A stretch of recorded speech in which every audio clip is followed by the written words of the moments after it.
greetings here from the US, where Prime Minister Modi is in Washington, D.C., has addressed Congress and, of course, the state dinner underway. But to sum and substance of what has emerged at the end of this state visit that the Prime Minister has made is the fact that there is a sense of urgency to foster a deeper partnership, especially when we talk about areas of defense and we talk about areas of technology, and within technology, emerging and critical technology also, including semiconductors. Joining me now is Minister Vaishnaw. Minister Vaishnaw was in fact here ahead of the Prime Minister's visit in the US, meeting with his counterpart and really setting the stage up for the kind of announcements that we've seen coming in. Mr. Vaishnaw, many thanks for joining us here on CNBC-TV18. Appreciate your time. For the benefit of our viewers, I'm just going to run very briefly through some of the key announcements that have come in. Micron will invest over $800 million towards a $2.75 billion assembly and test facility in India. That is in phases. Applied Materials will set up a semiconductor center for commercialization and innovation. And Lam Research will train about 60,000 Indian engineers through its Semiverse solution. Just some of the highlights of the announcements that have come in. Mr. Vaishnaw, let me start by asking you, first on the broader partnership between India and the US. The ISET is already operationalized. That is the understanding that the two sides have as far as critical and emerging technologies are concerned. How much progress has been made on that front? Shereen, this is a very important milestone in our journey towards developing the semiconductor industry. As you are aware, we have taken a very comprehensive outlook. Instead of forcing through a fab, we are focused on creating the ecosystem. It's very important that we create the ecosystem so that the industry can grow sustainably. So this the announcement of Micron to set up the first semiconductor unit in India is very important for us. And simultaneously, the announcement from Applied Materials to set up the engineering center so that those complex and sophisticated equipment which go into the semiconductor industry, they can be designed in India, they can be made in India. And the focus on training, focus on developing talent. So Lam Research will be using their state-of-the-art Semiverse, which is a virtual reality-based system, to train 60,000 engineers into manufacturing semiconductors. So this is a very good endorsement, and I'm very glad that Prime Minister Narendra Modi ji's visit has led to this major development. Mr. Vaishnaw, if I can address each of those announcements individually, and let's start by talking about Micron, because that is the big one.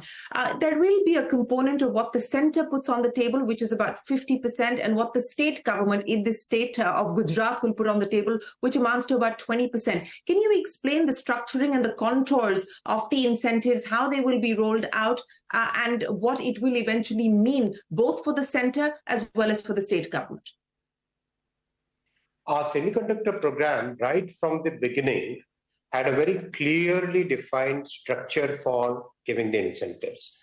See, this is a new industry. This is a very complex industry, and this has a great impact on the way our economy grows. So right from day one, we were very clear to learn from whatever sources we could learn all across the world, the experience of the world, and our experience of the past. So we decided to structure it in a way where we will be giving the incentive pari passu, a dollar for dollar, whatever investments they make in the construction of the facility, getting the plant set up, getting the entire ecosystem set up, that same amount we will be putting in the plant.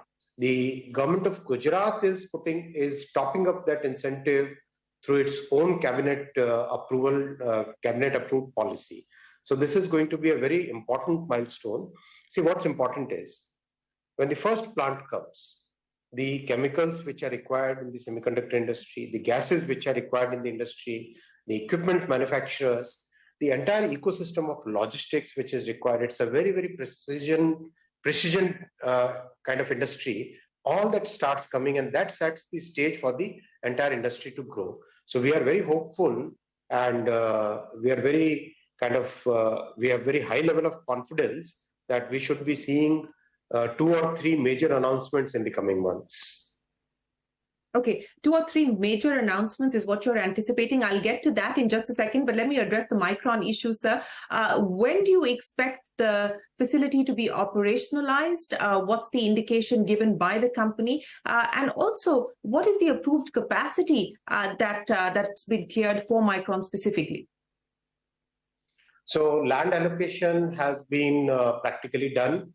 The design for the plant is practically frozen. The construction agencies are getting finalized. So we expect that within 6 quarters from now, the production should start. As you know, Micron is the leading memory manufacturer in the world. So a series of products in the memory value chain, they will all be manufactured here.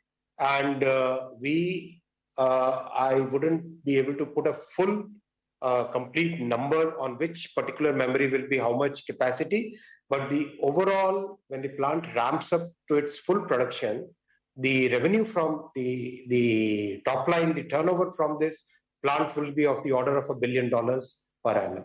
Okay. I just wanted a clarification, sir, because there have been some changes that the government has announced with respect to the semiconductor policy, especially in terms of clearances. Now only a cabinet approval is going to be needed. One, why did you feel the need to bring in those changes? 2, specifically on the Vedanta Foxconn venture, there's been a lot of back and forth on where things currently stand. Is that likely to move forward or not? If you can clarify on both these, sir. See, our semiconductor program is driven by some of the best professionals in the world. People like Mr. Vinod Dham, people like Professor Arogya Paulraj, people like Mr. Cyril Patrick Fernandez. I mean, these are the names of the industry, Mr. Manocha. These are the names in the industry which are known globally, right? So as we learn, as we progress in this program, whatever changes are needed, we must make those changes. That is the approach we have followed, very open-minded approach, very consultative approach, an approach in which making sure that India develops this very, very important foundational industry for its future. So that's the approach we have followed. That's why, as and when we have felt the need to change the policy, we have changed it. And I'm very glad that our Prime Minister has followed that open-minded approach so that this industry can grow sustainably. On the Foxconn and Vedanta proposal, we have asked them to resubmit under the new window so that it can be evaluated afresh. And once they resubmit their proposal, we will be able to evaluate it and give the correct assessment. Any reason why they've been asked to resubmit, sir? Because it's already been several months when they were cleared and shortlisted. So any specific reason why they've been asked to resubmit?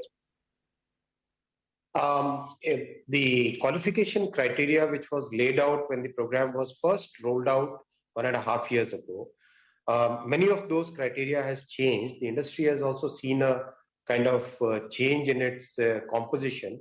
There is a very clear understanding within the entire semiconductor industry today that the entire range of nanometers, the node size, will be important going forward because the way telecom industry is growing, the way EV industry is growing, the way power electronics is growing, that need will be there throughout the spectrum of nodes, right?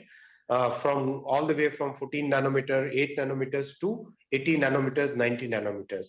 So that change is reflected in the changes that we made, the modifications that we did in the semiconductor program.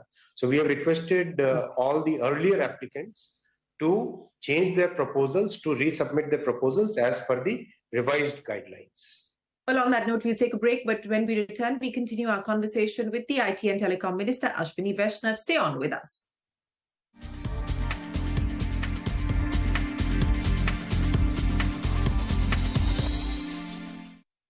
Keeping up with the pace of life is not easy.